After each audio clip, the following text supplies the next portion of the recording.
La Asamblea escuchará un discurso del primer ministro de la República Islámica de Pakistán, Su Excelencia Imran Khan. Pido protocolo que acompañe a Su Excelencia. Tengo el gran placer de dar la bienvenida al señor primer ministro de la República Islámica de Pakistán, a quien invito a dirigirse a la Asamblea General.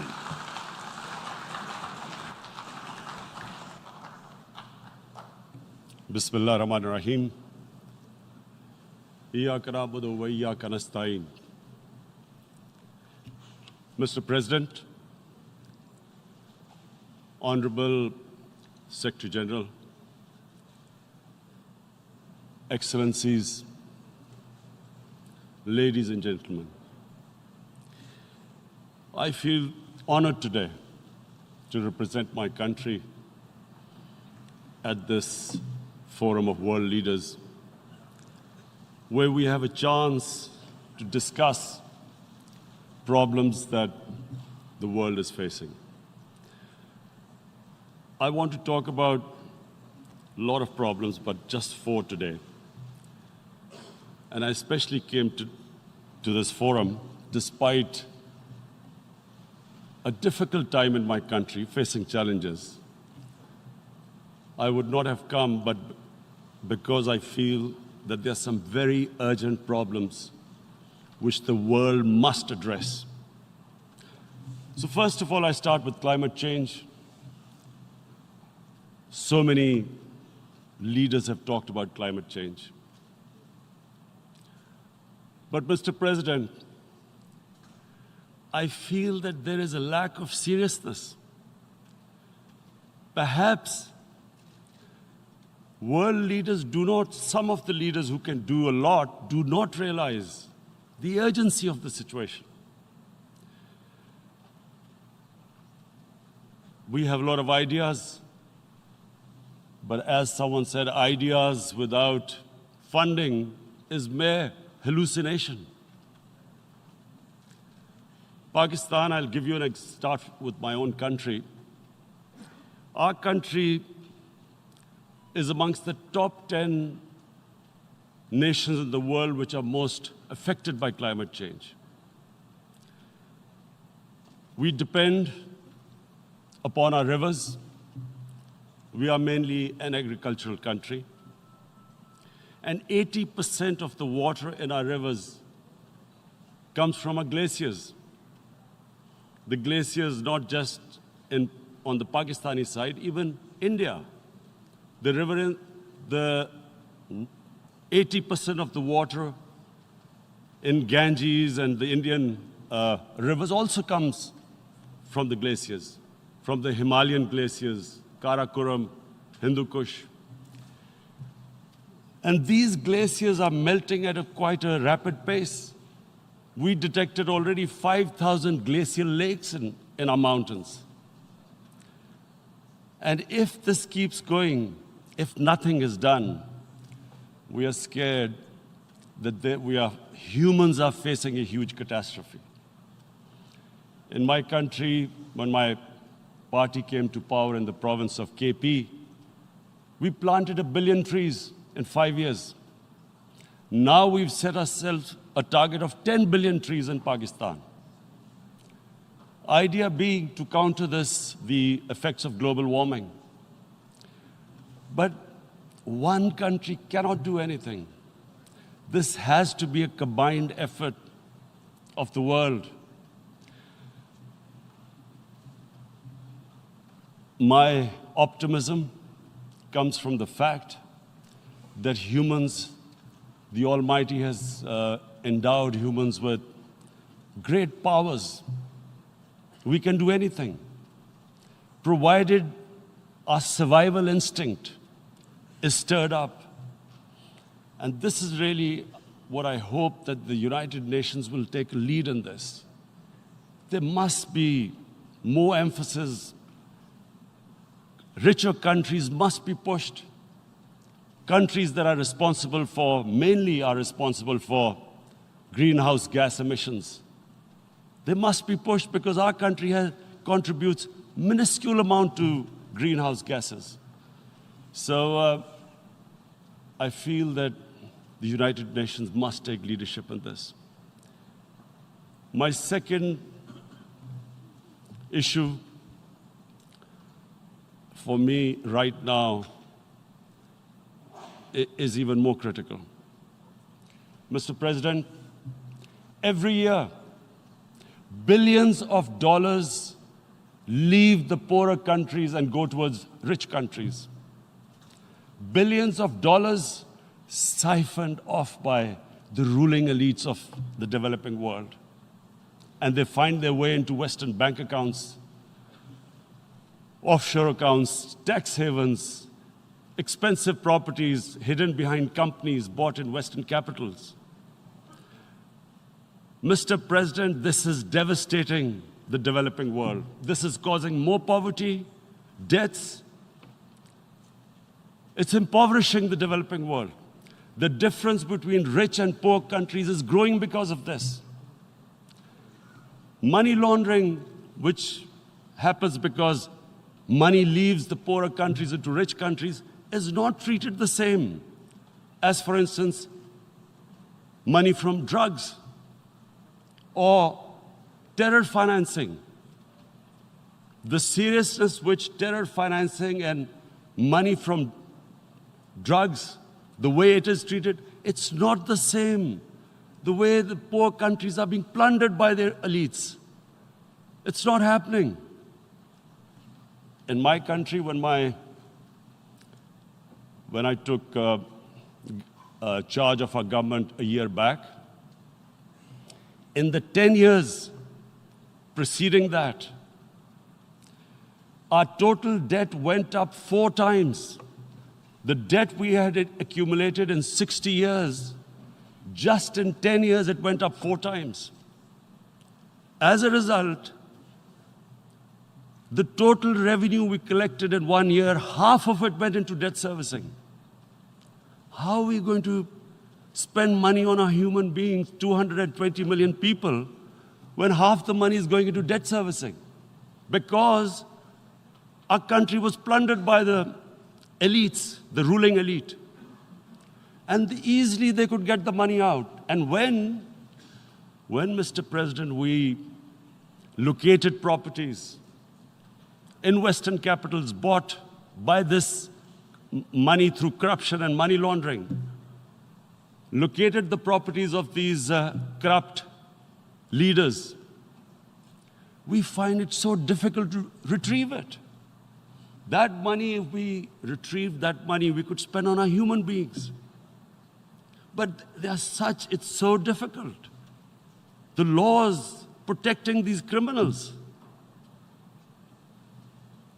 We do not have the sort of money to have expensive lawyers and spend millions and millions of dollars.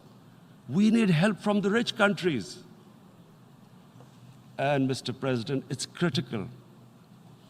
The rich countries must show political will. They cannot allow this to happen. How can the poor countries spend money on human development, which the United Nations asks, SDG? How are we going to do it when this money can easily leave our countries?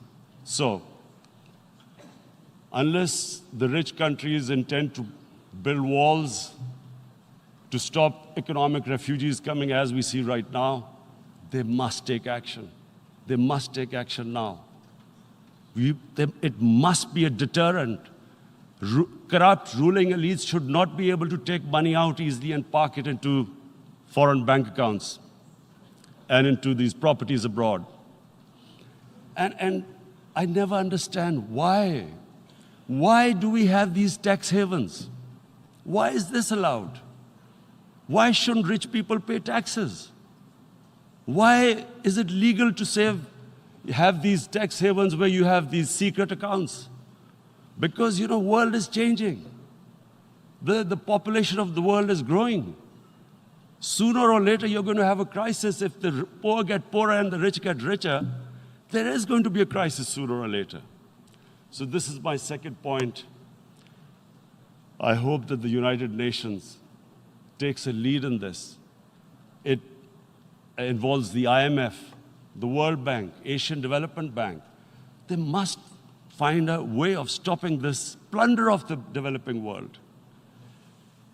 My third point is Islamophobia. There are 1.3 billion Muslims in this world. There are millions of Muslims living in other countries, European countries, and the US as minorities. Islamophobia, since 9/11, has grown at a pace where it is alarming. Human communities live together. There should be understanding amongst them. But Islamophobia is creating a division. Muslim women wearing hijab, it's become an issue. It's become an issue in some countries. Hijab is some sort of a weapon. A woman can take off her clothes in countries, but she can't put on more clothes. How is this happening? Because of Islamophobia. And how did this Islamophobia start? After 9/11. And why did it start? Because certain Western leaders equated terrorism with Islam. Islamic terrorism. Radical Islam. What is radical Islam? There is only one Islam, and that is the Islam we follow of Prophet Muhammad sallallahu alaihi wasallam. There is no other Islam. Radical Islam, Islamic terrorism, what message did they send to people in the West? And why is there Islamophobia? How is a person in New York, in the Midwest, in the US, in European capital, how is he going to distinguish between who is a moderate Muslim and who's a radical Muslim? Because terrorism has nothing to do with any religion. This Islamic terrorism, Islamic radicalism, and sadly used by leaders, this has been the main reason for this Islamophobia.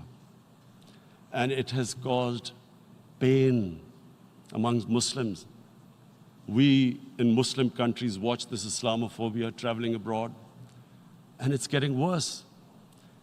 And may I just say, Mr. President, that in European countries, it is marginalizing Muslim communities. And we all know that marginalization leads to radicalization. Some of the people who ended up as militants in Syria and other places were from marginalized Muslim communities. And my point here is that we must address this issue. I'm sad to say that we Muslim leaders have not addressed this issue either. After 9/11, when this thing came about war against radical Islam, rather than Muslim leaders trying to explain to the West that there is no such thing as radical Islam, in all human communities, they are radicals. They're liberals and rest are moderate. All human communities, Christians, Jews, everyone has it. But Islam is not radical, neither Judaism, neither Christianity, neither Hinduism. No religion preaches radicalism. The basis of all religion is compassion and justice, which differentiates us from the animal kingdom. But unfortunately, the Muslim leadership was so scared of being called radical Islam that all of them became moderates. In Pakistan, we were in the eye of the storm, and our government coined a phrase called enlightened moderation. No one knows what it meant. But everyone started putting on Western suits that they were moderates, started speaking. Even those who didn't know English would speak English because they were moderates. No one had a clue what it was. Because we, in the Muslim world, did not explain to the West that there is no such thing as radical Islam. One of the reasons why after 9/11, Islam was supposed to be equated with terrorism was suicide attacks. Because the 9/11 bombers did a suicide attack, all sorts of theories came up that the Muslims are involved in suicide attacks because they will get virgin in heavens. Some came up with, what about women, suicide attackers? So this bizarre thing happened. No one explained. Suicide attacks and Islam were equated. No one did research that before 9/11, the majority of suicide attacks in the world were by Tamil tigers, who were Hindus. No one blamed Hinduism, and quite rightly. What has Hinduism got to do with what desperate people were doing in Sri Lanka? We all know about, we've seen films about Japanese kamikaze pilots at the end of the Second World War doing suicide attacks. No one blamed the religion. But here we were trying to prove we were moderates and not explaining to the West.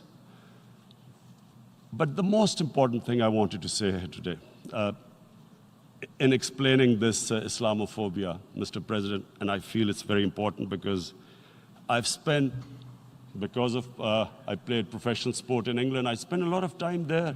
So I know how the Western mind works and how West views religion. So where the misunderstanding about Islam came. And one of the reasons it caused Islamophobia. That was, in 1989, this book was published, maligning, insulting, ridiculing our Prophet Muhammad sallallahu alaihi wasallam. And there was a reaction in the Muslim world. The West couldn't understand what was the problem. Because in the West, because I have spent so much time in the West, religion is perceived completely differently. They don't look upon religion like we do. And so, Islam was supposed to be an intolerant religion. It was against freedom of expression. And Islam took a real beating 30 years ago. I still remember it became a watershed. And every 2 or 3 years, someone would malign our Prophet, peace be upon him. There would be a reaction by the Muslims. And again, it was Islam, an intolerant religion. Again, this time, I blame a certain section of the people in the West who deliberately provoked this, knowing the impact it would have. But the majority of the people in the West didn't understand. This is where, again, Muslim leadership let the Muslims down. We should have explained to them what our Prophet, peace be upon him, means to us. So in 1 minute, I'll try and explain what he means to us. Our Prophet was the witness to the divine book, the Holy Quran. The Holy Quran is the book of guidance for Muslims, and the Prophet's life was living the Quran. He was an example of what the Quran guided us to be. So he is the ideal we all try to get to. The Prophet created the state of Medina, the first state in Islam. That state was the basis of a Muslim civilization which became the predominant civilization for the next 700 years. And what was that state? I hear such strange things about Islam, that it is against women, it's against minorities. The first state of Islam in Medina, it was the first time a welfare state was set up. The state took responsibility of the weak, widows, orphans, poor people, handicapped. It taxed the rich, spent the money on the poor. The state announced that all human beings are children of Adam, hence equal, whatever the color of their skin. The state announced, the Prophet announced that, and slavery, the whole system depended on slavery as it did for many years in the Western societies. The Prophet said that one of the greatest deeds is to free a slave. But because the society depended on slavery, he said, but if you have to, treat them as an equal member of the family. And as a result, something happened in a Muslim world which hasn't happened in any other civilization. Slave dynasties appeared. Slaves became kings. The Mamluks, slaves who ruled Egypt. In India, there were slave dynasties. And then, with minorities, again, you hear that Islam is supposed to be against minorities. Let me just make this clear. In Islam, the Prophet announced that everyone was free to practice his religion. It was a sacred duty to protect the places of worship of all religions. He announced that every person is equal in front of law, whatever his religion or his color. And this incredible case, and I always quote this, that the fourth Khalifa, the head of state of Medina, he lost a court case against a Jewish citizen. So, number one, it showed there was a rule of law, no one was above law. And number two, that a Jewish citizen was an equal citizen. So, Mr. President, when a Muslim society is unjust to its minorities, it is going against the religion of Islam and our Prophet, peace be upon him. So, it is important to understand this. The Prophet lives in our hearts. When he's ridiculed, when he's insulted, it hurts. As we human beings understand one thing, the pain of the heart is far, far, far more hurtful than physical pain. And that's why the Muslims react. And I always thought that if I ever had the stage, I would try and explain this to the world community, especially to the Western community, because having lived in the Western community, people didn't understand this.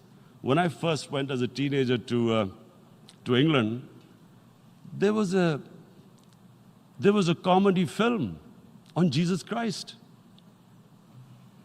It's unthinkable in Muslim societies. So we need to explain that, look, in a human community, we must be sensitive to what causes pain to other human beings. We have, in the Western society, and quite rightly, the Holocaust is treated with sensitivity because it gives the Jewish community pain. That's all we ask, that do not use freedom of speech to cause us pain by insulting our Holy Prophet. That's all we want. And now, the number fourth point, Mr. President, and this is the most critical point, is the reason why I especially came here. It is about what is happening in Kashmir. Before I go on this, I want to make one thing clear, that when we came to power, my first priority was that Pakistan would be a country which will try its best to bring peace. We had been through this war on terror. We joined the United States war on terror after 2001. And Pakistan went through one of its worst periods where 70,000 Pakistanis died and over 150 billion was lost to our economy. And Mr. President, I opposed the war because in the 80s, Pakistan had joined the Western countries in what was the freedom struggle then in Afghanistan against the Soviets. And it was funded by the Western countries. These mujahideen groups, which were treated in guerrilla warfare,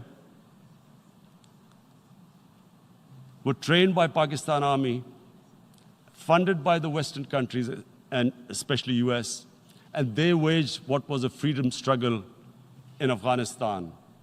The Soviets called them terrorists. We called them freedom fighters. 1989, the Soviets retreated. The Americans packed up and left. Pakistan was left with these groups. Come 9/11, Pakistan joined the United States in this war on terror. And now our government was supposed to, the reason why I opposed joining this war, because here we had indoctrinated them in jihad, meaning freedom struggle against foreign occupation. Now, because we had joined the US, and the US had occupied Afghanistan, now we were supposed to tell them that, no, this is not freedom struggle and jihad, it's terrorism. So that's why I tried to tell then government that, stay neutral because you will have leverage over them. You will be able to control them. But if you join them, you become collaborators and they will attack you, which is what happened. They turned against us. We went through a nightmare. 70,000 people killed in a war we had nothing to do with. No Pakistani was involved in 9/11. Taliban were in Afghanistan. Al-Qaeda was in Afghanistan. What had we to do with it? 70,000 Pakistanis died. So when we came to power, we decided that we would dismantle what was left of these groups. And this decision was taken not just by us, but by all the political parties in Pakistan. Unfortunately, they didn't implement it. So we came to power, we decided to implement it, and we dismantled whatever was left of the groups. And I know that India keeps accusing us that there are these groups there. I would like the United Nations to send observers, see for themselves what we've done. No Pakistani government would have dared to do this because it would have created strife. But we decided that there would be no militant organizations in Pakistan. So I need to give you this background and to what I'm going to say later on. And secondly, we started mending fences. I invited the Afghan president. We developed a relationship with Afghanistan. We had problems with Iran. We mended fences there. And then India. Now let me just give you a little background about my relationship with India. Because of cricket, and cricket being it's a passion in the subcontinent, I had great following in India. I have friends in India. And I loved going to India. So immediately, when my party came to power, the first thing we did was to immediately reach out to India. And I spoke to President Modi and I said, look, we have similar problems. Climate change, poverty, let's get together. Let's resolve our differences through trade. Let's build a relationship on trust. Prime Minister Modi told me that, there were terrorist attacks from Pakistan. I said, we have problems with you. There are terrorist attacks, which we know are instigated by India in Balochistan. We caught a spy, Kulbhushan Yadav, who admitted what the sabotage going on in Karachi and Balochistan. So we said, look, let's leave that behind. Let's move forward. Our main priority should be our people. The highest number of poor people live in the Indian subcontinent. Unfortunately, didn't make any headways. Our foreign ministers were supposed to meet on this in the UNGA last year. India canceled it. We thought that it's their election coming up. It's a nationalist, ultra-nationalist party. It doesn't want to cozy up to Pakistan. So we thought, okay, we'll wait till the elections. Meanwhile, a 20-year-old Kashmiri boy, whose father said was radicalized by the security forces in Kashmir, blew himself up on an Indian convoy. Immediately, India blamed us. I spoke to the Indian public on television. I said, if you give us any iota of proof, we will immediately take action, because we've clamped down on these groups. Rather than sending us any proofs, they sent their jets in, they bombed us. We retaliated. A jet, 2 of their planes were shot down, 1 pilot bailed out in Pakistan. We immediately returned the pilot, saying that, look, we do not want any escalation. Rather than taking that as a peace gesture, the entire campaign, almost the entire campaign of Mr. Modi in the election was how he had taught Pakistan a lesson that jets had killed 350 terrorists. Complete lie. They had just killed about 10 trees of ours, which was quite painful given that, we are growing all these trees. He then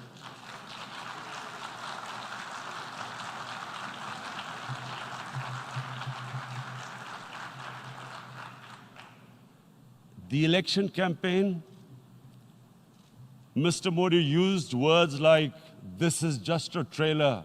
The movie is about to start. I went into Pakistan and taught them a lesson. This was the election campaign. Okay, so we thought, us politicians make all these statements to win elections. So, okay, after elections, we'll get back to our normal relationship. Well, the moment the elections ended, we approached India. No response, but then we discovered they were trying to push us in the FATF blacklist to bankrupt us. That's when we realized there was an agenda. And that agenda became obvious on the 5th August when India went against 11 United Nations Security Council resolutions, which say that Kashmir is a disputed territory and the people of Kashmir have the right of self-determination. They went against that. They went against Simla Accord, which is about bilateral, sorting out our differences through bilateral means, went against that.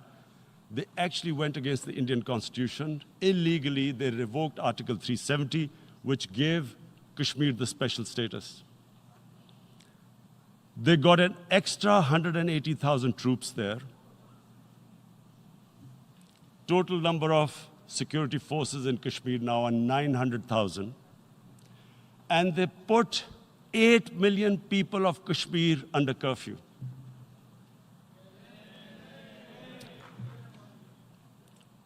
Mr. President,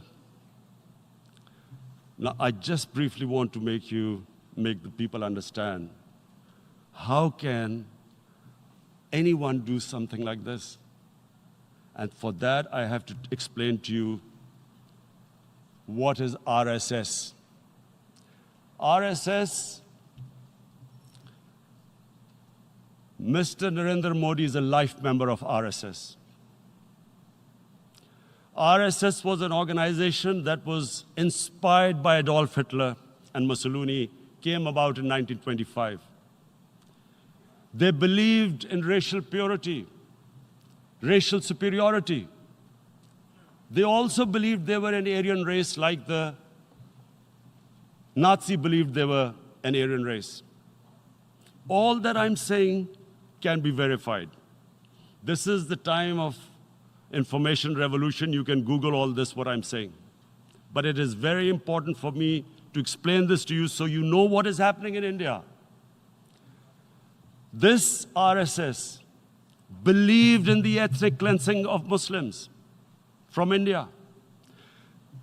At one point, there was racial superiority of the Hindu race. Secondly, it was hatred for the Muslims and for the Christians, because they believed that this golden age of Hindu civilization was stopped because of Muslim rule centuries back and then the British rule of India. So it was racial superiority and hatred for Muslims and Christians. This is openly stated. You look at the founding fathers of RSS, Golwalkar and Savarkar. Just Google them and you'll find out. And this ideology of hate is what murdered the great Mahatma Gandhi in 1948. It was this ideology of hate that made Narendra Modi in 2002 do a pogrom against Muslims in Gujarat when he was the chief minister. He allowed 3 days for these RSS goons who were inspired by the Hitler brown shirts. They actually wear brown shirts. This RSS, the Congress Home Minister gave a statement that in RSS camps, terrorists are being trained. And these terrorists butchered 2,000 Muslims and 150,000 Muslims were made homeless. Narendra Modi could not travel to the US because of that. And I need to make you understand this background before I explain to you that what sort of a mindset would lay siege to 8 million people with 900,000 troops. Women, children, sick people, locked in as animals. In fact, of what I know of England, if 8 million animals were locked in, the RSPCA would have made a lot of noise about it. These are human beings.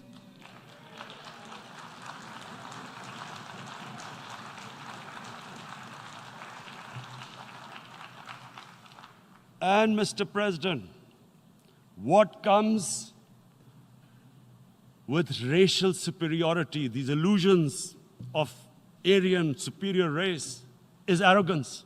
The two go together.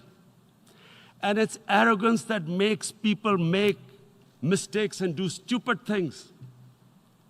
Cruel things like what Narendra Modi has done. It's sheer arrogance. And it's arrogance that has blinded him from the fact that what is going to happen when the curfew is lifted. Has he thought about it? This hasn't been thought through. What is he going to do when he lifts the curfew? Does he think that people of Kashmir will quietly accept the status quo because India has changed the constitution and taken away the special status? They'll accept that?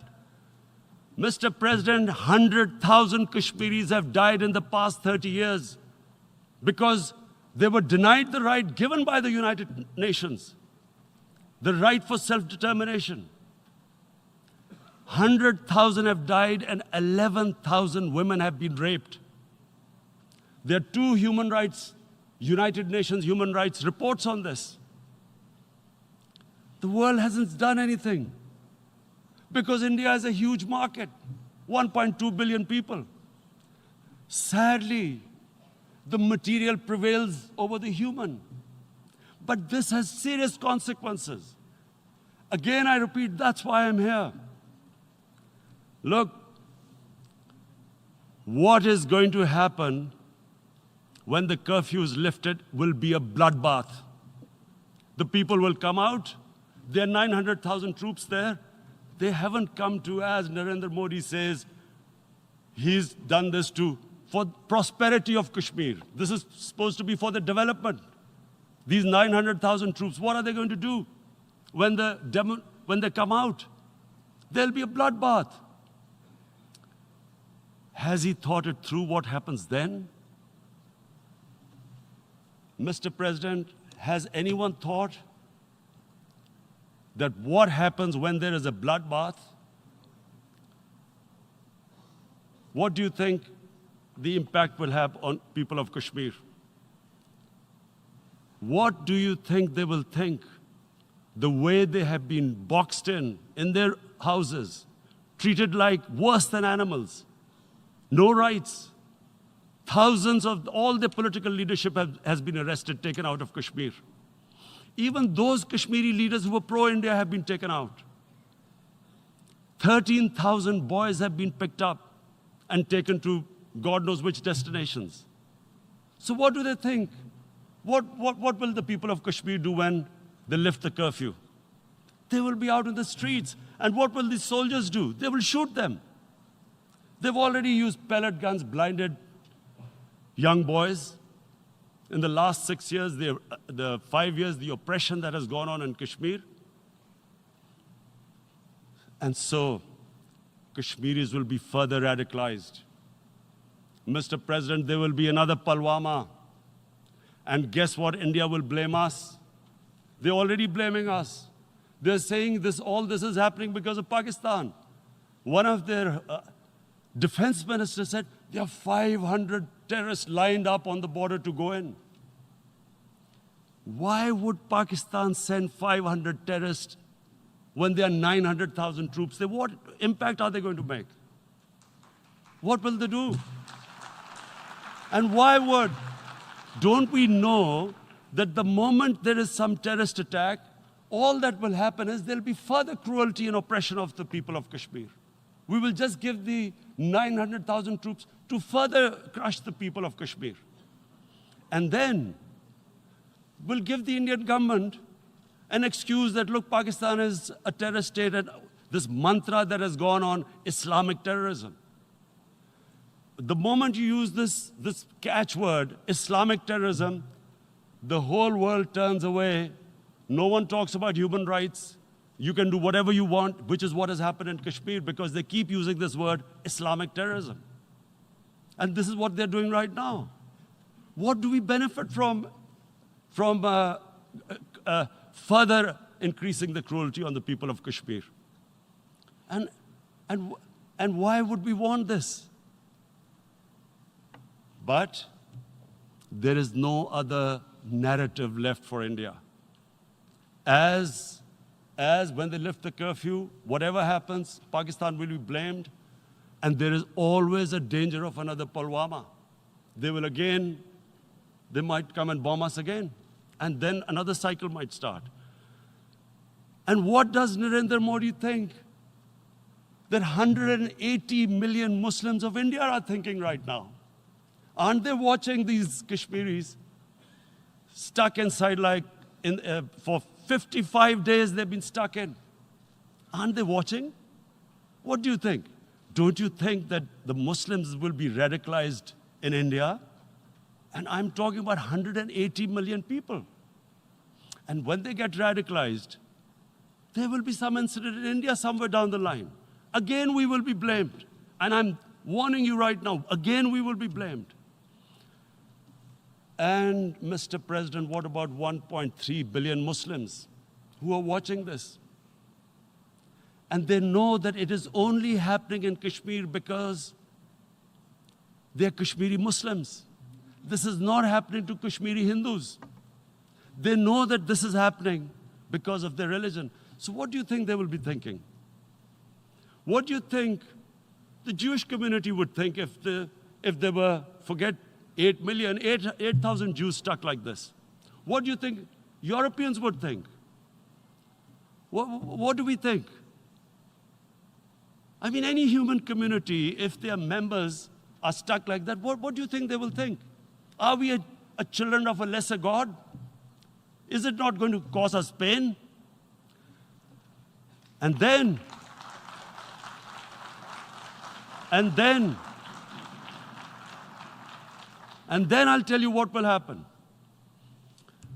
People will, in the 1.3 billion Muslims, someone will pick up arms. I know we've been brought up with films, Western films. This good, decent guy doesn't get justice.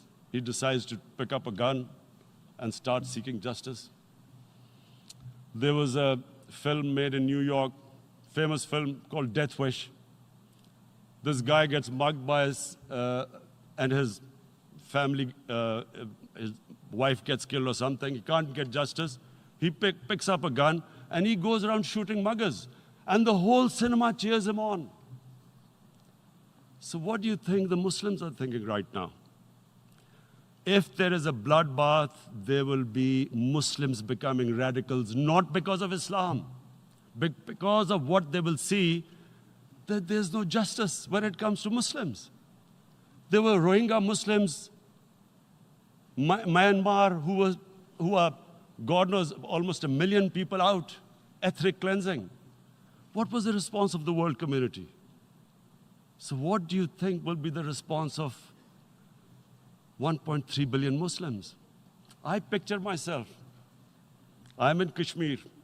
I've been locked up for 55 days. I have heard about, and there are rapes, Indian Army going into homes, soldiers.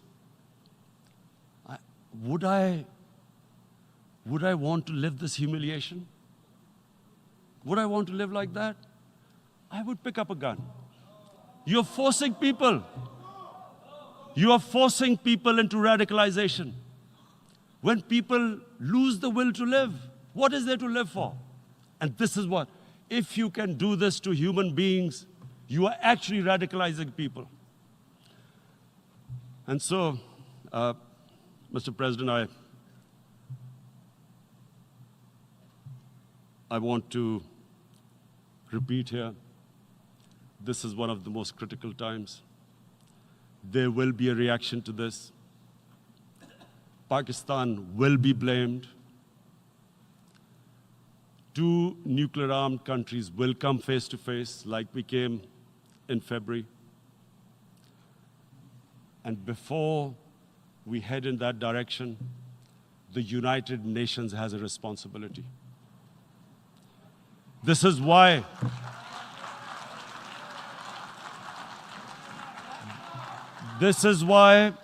the United Nations came into being in 1945. You were supposed to stop this happening. I feel we are back to 1939, Munich. Czechoslovakia has been taken, annexed. What is the world community going to do? Is it going to appease a market of 1.2 billion, or is it going to stand up for justice and humanity?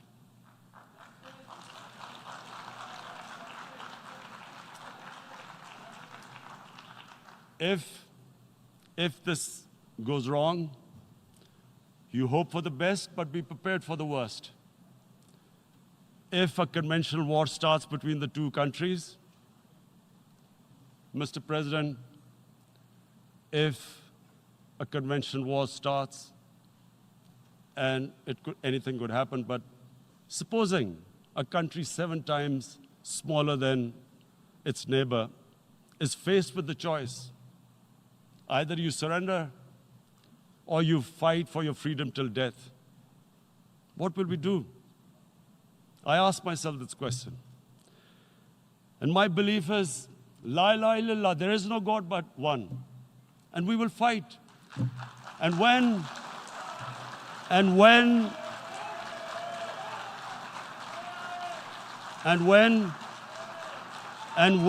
a nuclear-armed country fights to the end, it will have consequences far beyond the borders.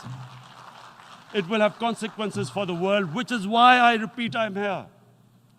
Because I'm warning you, it's not a threat. It's a fair worry that where are we headed?